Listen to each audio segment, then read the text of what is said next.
A security program does not fail only because a tool is missing.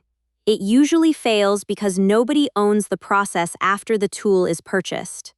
In CISM Domain 3, the security manager is expected to build and manage an information security program, not simply collect controls.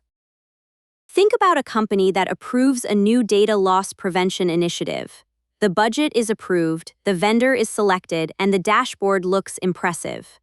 But legal, HR, engineering, and operations all have different expectations. Nobody agrees who reviews exceptions, who approves policy changes, or who reports residual risk to leadership. That is where the Domain 3 mindset starts.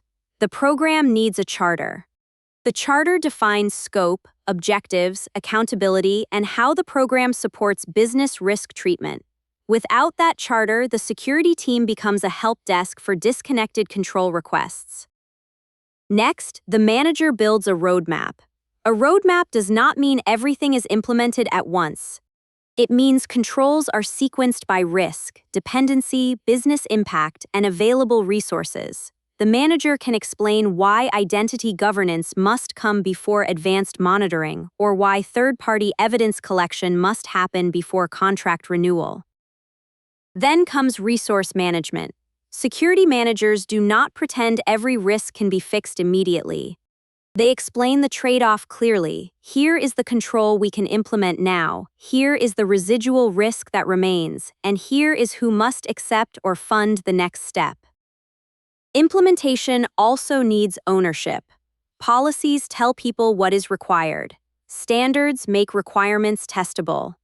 Procedures make work repeatable. Control owners operate the control and keep evidence. The security manager coordinates the program so accountability does not disappear between teams. Finally, the program must be measured. KPIs can show whether activities are happening, like training completion or patch service levels.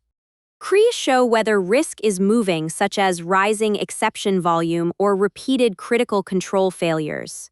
Executives need both, because activity without risk reduction is just motion. Knowledge check. A new data loss prevention tool is funded, but business departments resist the process changes needed to classify data and approve exceptions. What should the security manager do first?